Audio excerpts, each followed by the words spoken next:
Hoy, tila tinatanggap na ng China na talo na sila mga tol. Dahil ngayon dito sa balitang pag-uusapan natin, nagpapanukala sila na magkaroon ng common fishing area sa Scarborough Shoal, which is mga kapatid, yun naman talaga yan dati pa eh. Diba? Sila lang naman ang ayaw magpangisda dyan eh. Pero ngayon, sila pa ang nagpapanukala na animoy bago itong panukalang to mga tol. Na tila ba wala na silang magawa eh. Tanggapin na lang nila katotohanan, talo na sila at yun talaga ang katotohanan. So pag-usapan natin to mga kapatid, samahan ninyo ako.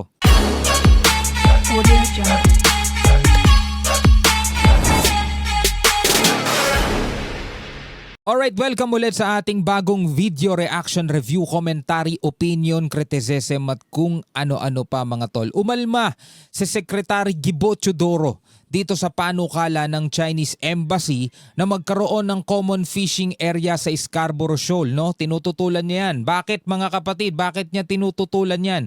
Yan ang ating pag-uusapan ngayong araw. Pero bago natin to simulan, syempre huwag mong kalimutan mag-subscribe. Click mo na rin ang notification bell para ma-notify ka whenever na may mga bago tayong reaction video tulad nito. At so huwag na natin patagalin pa. Panoorin na natin to mga tol. PR stunt umano ang panukala ng Chinese Embassy na magkaroon ng common fishing ground sa Scarborough Shoal. PR stunt, no? Pabida. Pagpapabida lang daw itong panukala ng Chinese Embassy. Bakit nasabing pagpapabida? Tuloy natin. Buwelta ni Defense Secretary Gibo Teodoro, hindi dapat magpapaniwala sa mga ganitong pahayag. Yan ang ulat ni Patrick De Jesus. Hindi tayo pinanganak kahapon. Yan ay karapatan under the Arbitral Award. Mariing tinutulan ni Defense Secretary Gilberto Teodoro Jr. ang umano'y proposal ni Chinese Ambassador Jing Chuen na magkaroon ng common fishing area sa Scarborough Shoal o Bajo de Masinloc at isinumite sa Department of Foreign Affairs. Git ni Teodoro, nakilalang kritiko ng China, isinaad na sa 2016 Arbitral Award na traditional fishing ground ang Bajo de Masinloc. Yon!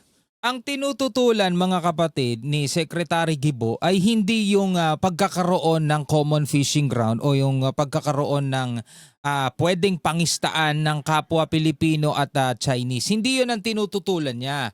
Ang tinututulan niya etong panukala ng Chinese Embassy na tila baga ito'y bago lang at ngayon lang nila naisip sa kagandahang kalooban mga tol. Hindi.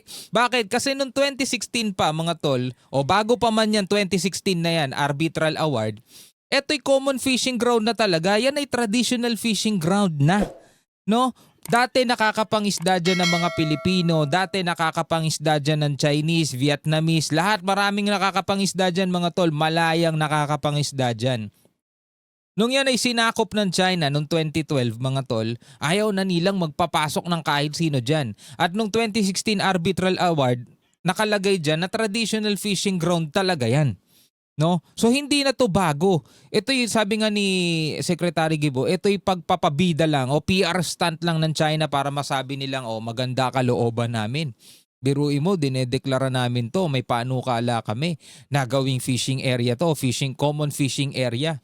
So yun ang tinututulan ni Secretary Gibo. Hindi daw tayo pinanganak kahapon. Ano yan? Pagpapabida ninyo. Tuloy natin. Kaya't hindi na anya kailangan ang mga ganitong panukala. Yon, hindi na kailangan ng mga panukala na yon kasi ayun na yun eh. Yun naman talaga yun eh. Sila mismo ang tumututol na mga isda dyan ng mga Pilipino.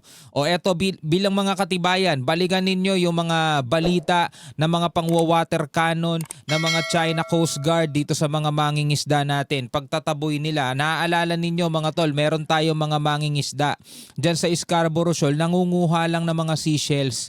Hindi naman para pambenta kundi pang ulam lang nila nung araw na yon. Kaso anong ginawa ng mga China Coast Guard? Binaba nila tapos pinababalik nila yung mga seashells. Ganun sila karamot. Pero mo mga tol, traditional fishing ground yan. Samantalang ayaw nila magpapangisda dyan ng ibang lahi bukod sa kanila lang. Tapos ngayon may panukala sila na akala mo talaga walang ganun.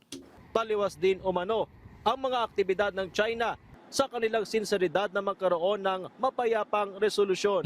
Tatanggap ka ng proposal na sasabihin mo dahil sa proposal nila kaya nagka-common fishing ground. Nakalagay na yun dyan eh. O, di ba? So, kumbaga ang lalabas, baka matuwa pa sa kanila mga Pinoy. Uy, salamat China. Maraming salamat sa inyo. Dahil sa inyo nagkaroon ng common fishing ground dito. Siyempre, sasakyan niya ng mga pro-China politiko rito sa Pilipinas para ilapit ang CCP sa puso ng mga Pinoy. Kaso ang problema, yung panukala na yan ay hindi na bago. Matagal nang nandiyan yan. Ayaw nga nilang kilalanin tapos ngayon sila magpapanukala. Ibig sabihin lang nito mga tol, wala na talaga silang magawa. Tinatanggap na lang nilang talo sila. Kaya kunwari, kaysa naman amining talo sila, di ba? Kunwari, magpapanukala na lang sila na, eto, gawin na lang nating common fishing ground. Pero ang totoo, yun kasi talaga ang inuutos ng batas. Common fishing ground with our ECC. So, sino niloko nila? Mhm. PR ang gawa nun Ngayon, sa kabila naman ito, ang dami nilang kabalbalan na ginagawa.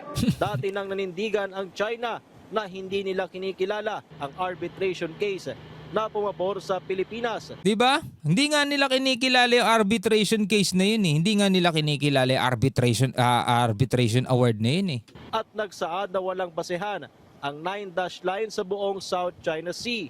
Ngayong Hulyo, ipinagdiriwang ang ika-10 anibersaryo ng naturang tagumpay ng Pilipinas.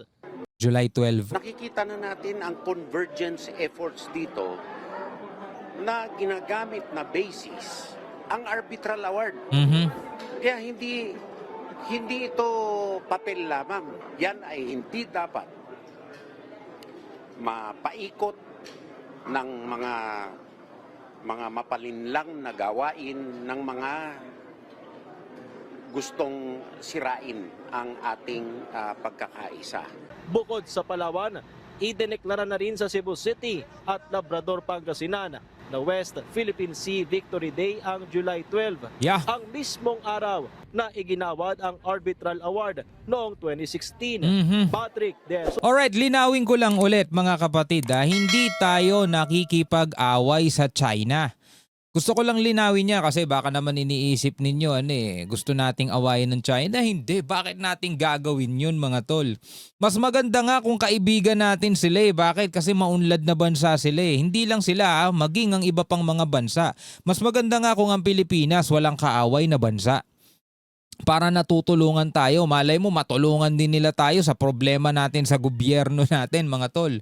'Di ba? Dito sa politika sa Pilipinas. Alam ko namang hindi nila panghihimasukan 'yan. Pero 'di ba?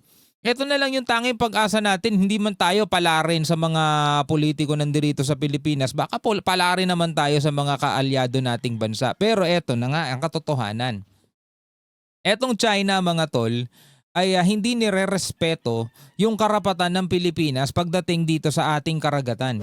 Again hindi tayo nakikipag-away sa kanila. Magkaiba kasi yung nakikipag-away sa walang dahilan kaysa yung iginigiit mo lang naman yung karapatan.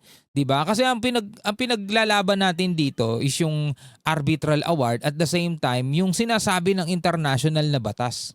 Ang Pilipinas, sovereign country yan, meron yan sariling exclusive economic zone, meron yan sariling territorial waters, di ba?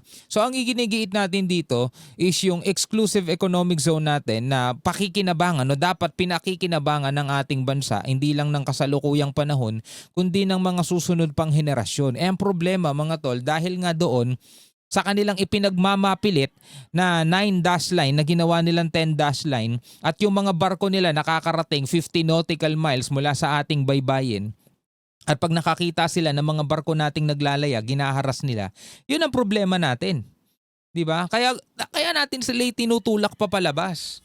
Ang problema tayo rin ang itinutulak Nakikipagtulakan sila sa atin. Ngayon, tanggap na ata nila ang pagkatalo nila na ang Scarborough Shoal ay talagang traditional fishing ground. Ngayon, kunya-kunyarian, nagpapanukala sila na gawing common fishing area. Matagal ng common fishing area yan matagal ng traditional fishing ground yan So, talo na talaga sila mga tol. Yan ang katotohanan. Anyway, bilang mga Pilipino, ano ang inyong masasabi tungkol dito? Pwede kayo magbigay ng komentaryo sa comment section sa ibaba. Hanggang sa muli mga tol, ako nga pala si Shobaldi.